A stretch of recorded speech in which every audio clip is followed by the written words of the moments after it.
So these are the new WoWCast live streams where they talk to us about what's coming out in the upcoming patch and new stuff that's going to be coming up in the horizon. Kind of a fun way to do it. But I want to go through this one with you because it really highlights some of the things that I've been saying in my past videos. And I think both there's some encouraging things in here and there's also some things that aren't, I think maybe we need to consider. But this live stream really highlights. Sorry, I can barely talk with these eyes looking at me. Are you kidding me? Look at this T-Mog. Are you seeing this with the black dragon horns and the gold? And the belt and the biceps with these eyes? Oh, piercing me. Can I get this T-Mog? Is this the Paladin T-Mog? I hope so. Jeez, with those eyes. I see you, handsome. But at any rate, they said you should share this with your friends, so I thought this is just what me and the Oklahoma gang need. Oh, look, a reminder of the real world of Warcraft. Take a look at it. Before cross-faction guilds and all this other shit goes in, just remember, those of you who came up on World of Warcraft, there you go. Wasn't it awesome? So fucking cool. How it will be missed. Okay, we're going to hit the highlights here, but I want to point out to those of you who love random battlegrounds like I do. From May 2nd to May 9th, everybody that's coming back, this is going to be the peak, right? Everybody comes back. This week where everybody's gearing up to start the new season, battlegrounds are the best they are ever going to be. This week right here, I will not stop playing World of Warcraft for 7 days straight. But if you love random battlegrounds, this is you right here. Come back and farm the honor gear because that's going to get you right up there. Everybody will have the same gear. You'll be just as geared as everyone else very quickly. I mean, you'll get stomped initially, but then you'll have gear very quickly. And this week, if you come back and get it the first day or two, you're going to have the most fun PvPing and randoms this week. It is just going to be awesome. And really for the first part of the season, until it's going to drop off a fucking cliff, in my prediction, but we'll see. But this week right here, May 2nd through May 9th, mwah, it's going to be a ball. And if you're looking to come back and get into some of those old Warsong Gulch and just have a blast, this is your week right here, May 2nd to May 9th. Oh yeah, so this is something important to point out. We're not talking about the old new zone that they just dropped that had the new factions and the new gear to get caught up on. We're actually talking in this video about the new zone that has the new factions and the new gear. And this gear is totally different because this gear has bigger numbers. We're not talking about the old new zone that they just dropped. We're talking about the new zone. A lot of zoning going on, and it has been for a while. I've talked about this. I refer to this as the island hopping campaign. So it's not the old island, it's the new cave. That's what we're talking about. And this is just our first big patch update where we really get to commit and show players what we've been up to. So that's really been exciting. Yeah, the pace has been increased. Oh, I'm yes. sure you guys feel it. Absolutely. Like, I mean, we committed to those 6 patches a year. The two larger ones. Embers and Neltharion being the first one of those 2 bigger ones. But we've been. Hey, and let's give credit where it's due because they really have increased the pace and they're kicking out patches. Of course, the counterpoint here is that yes, you have increased content output, but your balancing issues have been completely out of whack. From disc priests to ret paladins, there have been huge problems. So putting out content, and they talk about like, well, we're putting out the content like we said we would, so you guys should be happy. But when the content wrecks the entire meta for weeks at a time, and let's be honest, they started getting on the ret fixes within 3 days, which is pretty good. But it still took them a while to get it. I mean, and it just wrecks the season. This idea, I mean, I hear them throw this out very aggressively, like, we did it. We said we were putting out the content and we did it. But if the content is, meta breaking, or there are some specs like Holy Paladin, Guardian Druid, Resto Druid that just seem to be completely left on the back burner. Then when you advertise throwing out content, I think, and it's never tempered. Hey, we threw out a lot of content, but a lot of it was actually really fucked. So now's a really cool time to Here it comes jump the pitch. Get that gear, go to Forbidden Reach, get that gear, because boy is the gear dropping like mad. You're not going to be behind the curve, you're going to be right there with everybody else. Get started right away, get into the story. Actually, okay, so this is terrible advice. Do not listen to her. Do not come back right now. Wait until May 2nd. If you're thinking about coming back, and like I said, that May 2nd to May 9th is the baller week. If you love Warsong Gulch and Alterac Valley and all that shit, that your week of your life from May 2nd to May 9th needs to be in the World of Warcraft. That's when it's going to be at its peak. Don't come back right now and burn yourself out. Just wait until May 2nd. So just play your other games. Okay, you've just got a few days. I want y'all hungry. Like you taking a break from WoW and you're like, I want you to come back in it and get a little swagger. So do not come back now. Wait until the 10.1 patch drops. Then come back immediately for that first, month is just what usually the peak of an update. And we're just going to be having a ball in that PvP, farming up gear. That's what we're going to be doing. And we're going to be in those BGs. Alts, right, in preparation for going into 10.1 and right down into Zerlak Cavern. I think one of the interesting things... Okay, so this is the part where they kind of go into the lore and really explain what's happening in 10.1, explain the story and then the whole purpose you're there and what you're going to be doing while you're in there. If you're real into that, I'll let you go ahead and watch the rest of that on your own time. What I want to know is, YouTuber, if I had a pistol in my hand and I pointed it at your pelvis and said, I'm going to blow your shit away if you don't tell me the exact story of Dragonflight and fill me in on all the little lore, how fucked are you? On a scale from 1 to completely fucked, how fucked are you? I mean, could you explain like a little of the story? Could you explain pretty much none of the story? Or are you just like, dude, just pull the trigger because I just PvP? I mean, where are you at? Where are you at on that scale? 10 being able to explain like this lady, like you could compete with this lady on what's going on, and 1 being like, I don't even read the quest. I'm just trying to get to 70 so I can arena. Let's get faster. It's really I was just going to mention that, yeah. There's not only, a new dragon mount that's like kind of long and slick. Okay, real talk. All right, dragon riding, my thoughts on that. Oh my God. When I saw this though, I thought it was going to fly like a Heart of the Aspects mount, and then I was going to have dragon riding and Heart of the Aspect. It just was soul crushing. But they actually don't fly like that, so don't freak out. You'll see it's pretty smooth. But if you're looking at this and being like, oh my God, I hope it doesn't fly like one of those sea serpents or whatever the fuck. The wind serpents from Nightmare fuel. They don't. These fly pretty smooth.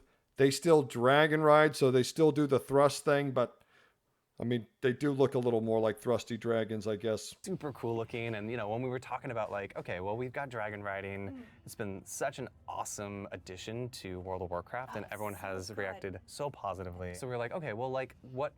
See, that's what's so sad is that they say everyone has reacted so positively, but that's obviously not true. Don't you know? And I'm not the only one. Okay, you could say that overwhelmingly people like dragon riding, but I'm going to tell you who else doesn't like dragon riding. Every druid main. How could you create a beautiful world that you can sail and fly in all these beautiful mountains and all these ranges to fly and not create a flight form for druids? Are you kidding me? It's like the magic of playing a druid is flight form. And you completely gutted it for an entire expansion. It's beyond me. So I know that there are druids out there that would give every one of their weird looking dragons for a flight form that worked in the Dragon Isles. 100%. So I'm not the only one. And even if dragon riding is amazing to everyone else, You know, sometimes you have to recognize when you're the problem, and I'm obviously the problem on this one. So, hooray, dragon riding. But Druids not having flank form is an abomination. An abomination. Speaking of, that reminds me of something that, we were listening to feedback really early on when we were talking about, like, okay, what's our first zone going to be? And something that the players really were, saying a lot was, hey, when you open up a new zone, like, let's not leave behind these awesome spaces that we created in the Dragon Isles, right? Like, I want to keep exploring all these cool zones that... Yeah. This is good. This is good news, and I hope they continue with this. This is my biggest complaint in World of Warcraft, is that they build these awesome worlds, and then we dump them, and no one's in them. They're not full. Everybody's all in these instances chasing these numbers. And there's obviously a part of your community that loves to do that. They care a lot about being 3,000 arena, 3,000 IO, whatever. Obviously there's a very specific community that just loves to do that shit over and over and over and over and over and over and over. But there are obviously a lot of people that aren't buying that formula. What do you have for them? And creating a world where they can go out and be social and see other people at the flight path, in the inn, buffing each other, passing each other on the way, that there's a whole world. If they would take this idea and move it back into like an MMO in the actual World of Warcraft, it would bang out. Why do you think the top sellers for Blizzard right now isn't Dragonflight, isn't their retail expansions? It's their old stuff. Because people would love... There's millions of people that would love to go play a social MMO, a massive multiplayer game where you actually see other multiplayers in the world, not in instances chasing a higher number. I hope it's a direction that they'll consider moving forward, but I am very happy to hear that they're like, hey, we kind of recognize that we create a zone, fill it full of shit to do, and then we dump it. And then we make another zone, fill it full of shit to do, and then dump it. However, if you look at their roadmap, it looks like they're planning, at least for the rest of Dragonflight, to do exactly that. For players to still explore it and feel rewarded for I love this. doing a lot of those I love this. like yes, I love the tasting world event stuff. and all that stuff. Yeah. Like, yes, chef. We'll be updating those with rewards. And also adding cool new events up there as well. So we really The yes chef and the soup shit's nice, but let me tell you, where's my goddamn fishing tournament? What is this place? What are the biomes? What kind of creatures would live here? What kind of creatures, and then, like, how would the environment affect them? Yeah. And it's always so fun. Like, there's awesome concept art, and that's when you start to see things like the Niffan really comes. See, I mean, this is you. This is you, huh? Because they're very excited about this, and they're very excited to show you this. But I just want you to see, right? Maybe this is it. Maybe this Niffin shit is just going to land, and it's just going to bring people roaring back. But I'm skeptical. I mean, and look, they're cute as fuck, right? I mean, they're ugly cute, but it's still cute. It's good art. I mean, it's not bad. But is it World of Warcraft? This is what's doing it for you all? This excites you? Because look, this takes serious development time, and maybe I'm not it. I mean, look, I said I'm the problem when it comes to dragon riding. Maybe I'm the problem in general. This is landing with you all. This is what you guys want to do. You're like, yeah, hell yeah, let's go help the Niffin. And how they react to things to help inform. You know what? I didn't see the cowboy hat, but now that I see the cowboy hat, I think I'm in. They're growing on me. I can say that for sure. Them. And of course, they follow their nose. So one of the things you can do when you get to one of these places is say, hey, do you smell anything? And it'll be like, it smells kind of weird over here. And then you can go check that out. So you go follow the weird smell? Yeah. I love the animation too. Like, you hold your buddy Yeah, up. you hold him up. You hold him, you kind of like, it looks really funny if you're a gnome or a Volpera or something shorter. You're holding Because they're basically the same size, yeah, right? They're pretty. No, it's cute. It's really cute. No, it's super cute. And I'm sorry I had left out of my 10.1 guide about the Niffin sniffin.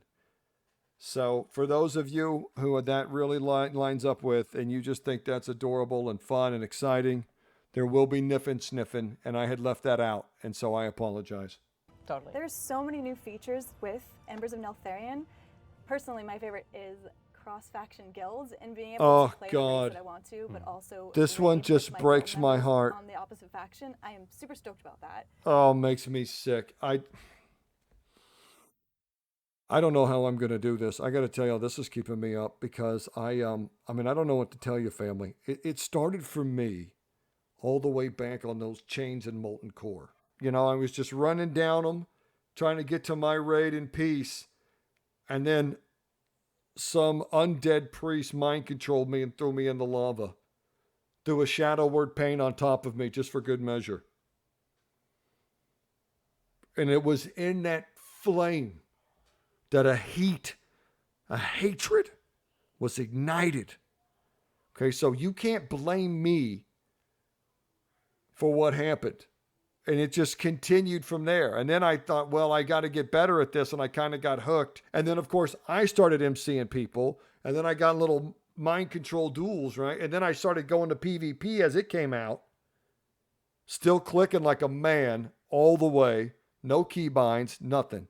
Just clicking like a goddamn man. After raid, I'd take it out to Tar and Mill. And we'd just do it with these hordes till the wee hours of the morning. No honor, no rating. And then all the AV comes out and I about die. I just about die because I'm so addicted to WoW PvP. And it was in that Ultramag Valley, I have a very specific memory of when I fell in love with WoW PvP.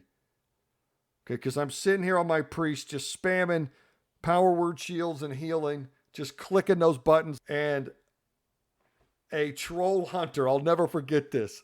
I have like 25% health left, hits me with a conch shot. I'm trying to run away because my team's dying around me. I'm trying to run away. He hits me with a conch shot. And I look back and he's waving goodbye with those big 3 dumb fingers they have.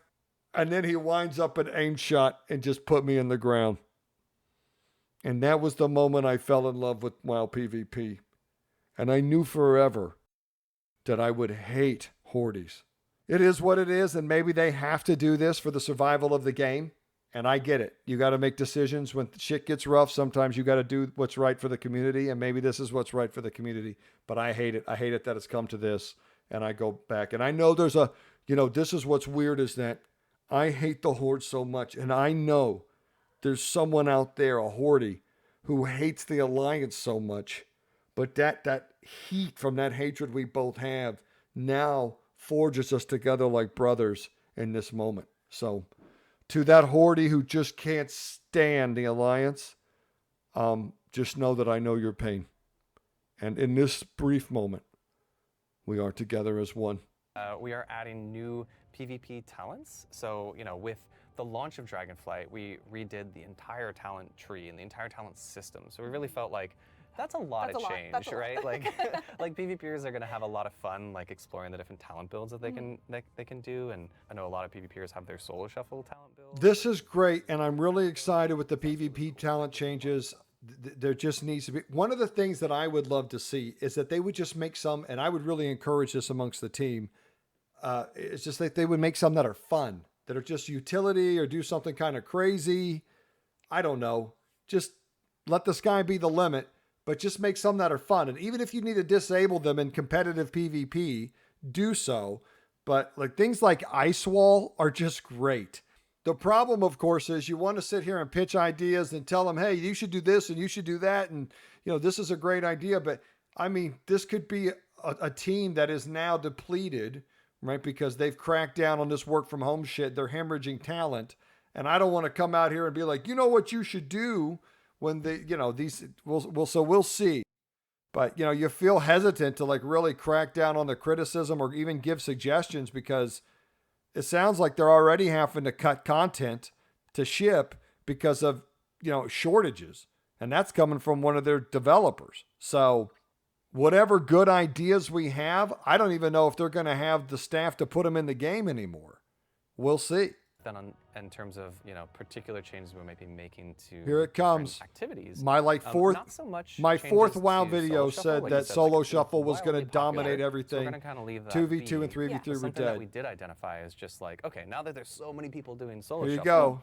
It's kind of changed like the rating curve of what 2 versus 2 and 3 versus 3 look like. Yeah, he said what he's saying here in short is that those other 2v2 and 3v3 are very deflated because everybody's playing solo shuffle and nobody gives a shit about 2v2 and 3v3. between selling the boost and all the elitism and all the you're not 2400, he doesn't know what he's talking about, and all that shit that comes with all that arena shit, people would much rather just do solo shuffle. So you can inflate them as much as you want, but you better get a nice pump. Now look, if you inflate the rating, that does address some of the problem. If you make it easier to get rating, more people will do it. But it doesn't address the boosting. It doesn't address a whole bunch of other problems that come with 3v3 and 2v2 that I've addressed in other videos. But, pumping in rating into this because they're so deprived of participation. But that's what that's from. If you create a battleground shuffle, you will see solo shuffle drop down a little bit. Now, there are still people that will prefer solo shuffle. There are still people that will prefer both. But there will be not some, and I'll call it right now, not even an insignificant amount of people that don't really love arena. Because when it comes down to it, especially from a healer's perspective, now consider this, the reward for healing well in arena is that I go further into dampening where my healing becomes worthless. So the better I heal, the deeper I go into a game mode where my healing becomes irrelevant. Imagine if your damage got worse the longer the game went on. That's what healers go through. And I'm just telling you, I think a lot of people don't prefer that game mode. I think they do it because it's the only way to get conquest gear. And this is where people come in and say, well, if you love random so much, why don't you just do rated battlegrounds? And the same reason that why do people prefer solo shuffle versus rated 3v3 or 2v2? Well, because getting into that group and having to sign up for someone's and meet their standard and then deal with all that social awkwardness that some people really like to bring, especially in your rated battleground community. Holy shit. Have you been in some of those rated battleground discords? I'll pass. I did a few in Shadowlands and never again. But if you make a solo shuffle experience where I'm not obligated to do this awkward social interaction I'm not really wanting to sign up for, I just want to play WoW PvP. We have new affixes. Oh, yes. You want to talk about the new affixes? Yeah, so, yeah. Okay, I'll turn this down for a second. This whole conversation pretty much just goes on to talk about, they've basically shelved some of the more obnoxious affixes and they've tried to add ones that are a little more manageable. Plus, they've spread out when you encounter new affixes. So overall, they've turned down the difficulty. This is going to be interesting to watch because there's kind of this unspoken position that Blizzard keeps pushing. They're saying, well, look, we lost sight of our community and we made things too difficult. That's basically what they're saying. Our raids, our Mythic Plus are too difficult for people that aren't playing Warcraft 20 plus hours a week. And so while we have this really committed community that will just play Mythic Plus or Arena and they'll just do it over and over and over and over and over and over and over, night after night after night, we're losing out on people that maybe aren't that hardcore. And so if we tone it down a little bit, maybe, we'll still have the higher level stuff for those guys that just don't stop. But then for the rest of the people, they'll still get a little access to it because it'll be a little more manageable. And so the basic idea is if they decrease difficulty, it will increase participation. I'm actually very skeptical of that. I'm not 100% sure that because you've decreased difficulty with Mythic Plus, your Mythic Plus Season 2 is going to have a lot more participation. And if I'm right, what do you do? What do you do if you're Blizzard? Okay, because you do have this very dedicated Race to World for 3,000 plus Mythic IO, whatever. They've got that community. You do. In some ways, you could say they're kind of getting you through the hard times. Very, very dedicated to doing that every night. But if you make it easier to appeal to a broader group and that group still doesn't show up, what happens? And that's what I'm trying to say. That's my concern. I don't think these changes, and they're making changes. And that's why when everybody's like, look, Blizzard's making changes, they're putting out content.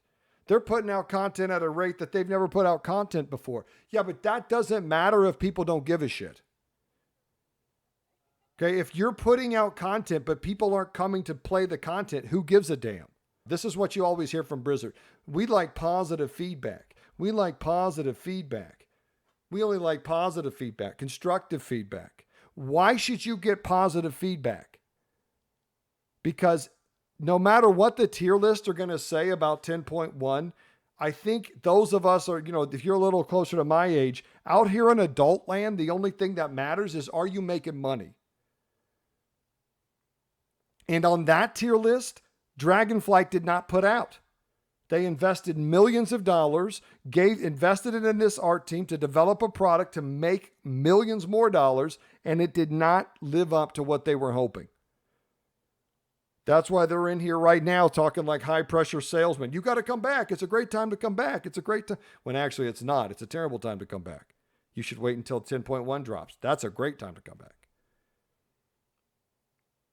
But this idea that just because you put out content, you're doing the right thing is bullshit. And I just want to put that line in the sand. If nobody comes, now maybe I'm completely wrong and they're just going to come pouring back for Embers of Neltharion. I think it's quite obvious that a lot of people are going to return. Check out the new patch for 30 days. We'll see after that. Especially you got the Diablo 4 launch coming out pretty soon. That's going to clip you a little bit just naturally. Yeah. One of the things we're excited about is we released, the content roadmap, right? Like that's not something we had done before, and we're really committed to releasing that content Yeah, and this is what I'm concerned about, big guy, is that you're going to do it. And look at the difference. Here we go. Season 2, patch 10.2. It'll have a new zone and new content. It'll have a new raid. It'll have open world shit, assaults, some type of open world shit. It'll have new renown and activities. It'll have a new PvP season. It'll have a new Mythic Dungeon Plus pool. Hell, I could do the 10.3 update, just change the color and the factions of a new zone, put all this new shit in it, and that's what 10.3 is going to be. There you go. I did my 10.3 video already. What I'm concerned about is that this isn't selling. Not that the Mythic Plus or you need to make it easier. What I'm telling you is that your solo shuffle and your Mythic Plus and your raid is all you really got. You've completely abandoned any type of leveling experience just so people can basically boost themselves through as quickly as possible to get to this in-game content. And you've obviously got a very committed community that's going to stick around and do this till they die, I think. Leave all the negativity at the door. Okay, you've got, 10, 15 years of community managers and positive feedback. And what has it all led to? This pattern where you build this game, you build these new zones, and what it really is it's a beautiful gear treadmill over and over. That's what all your positive feedback has gotten you. Is that you make the most beautiful gear treadmills in the MMO industry. But there are people, and even some of your people that have done the gear treadmills and they've got the high rating, telling you that they're having more fun playing hardcore WoW. They're having more fun not pushing numbers, not pushing rating, just playing in a crazy world with their buds. And so I don't know what they're going to do, because you have this very committed community that obviously wants to just push their back up to 3K every season, and they just like this seasonal push. And there's nothing wrong with that. We all have our hobbies. I like to do shit online. There's nothing wrong with it. And you could say these people have been very committed to your game, but it's also true these people aren't paying your bills. They're not building the community. It's not expanding. Your subs are down, and you make it to a point where your subs are no longer your primary moneymaker. It might be all your people with 50, 60 alts that are transferring and just buying stuff and services, name changes and shit like that. Now, I'm not saying that's going to happen, but let's look at the reality of the situation here. They're saying all this new stuff's coming out, but what do we know? We also know that they're hemorrhaging staff. And right down here where it says content and timing subject to change, hell yeah, it's subject to change. It's damn sure subject to change when you're hemorrhaging staff. And we know how much Blizzard loves to hire assholes to come force people back into the office. And now we have developers saying they're having to cut this shit or reduce some of this stuff because they don't have the personnel to get this stuff done. They're going to be lucky just to get the basics done. And so, I don't know, you could see a free fall in decline here. Subs are down. People are jumping ship. I mean, it's a hot mess. I'll tell you that. It's a hot mess. I enjoyed every moment of talking with you guys. Thank you so much for taking the time. With that said, is there anything else you guys want to mention before we go? Mm-hmm. Yeah, it's a great time to come play, and we would love to see you. This is not true. We would love to see you play. Join us, and don't come back till May 2nd. Changing alts, endlessly. I love her. I love her to death. Love the shoes. Love these boots over here. And for myself, I guess. But definitely come join us. But wait till May 2nd. Just mentioned, it's never been a better time to play World of Warcraft. There's so much excitement right now. But this is true after May 2nd. I will personally be watching the Race for World first. That is exciting. So tune in for Starkara. Thank you both so much for hanging out and talking Embers of Neltharion. And thank you so much for watching, everyone. Bye. Bye-bye. Bye. So, there you have it. Bye.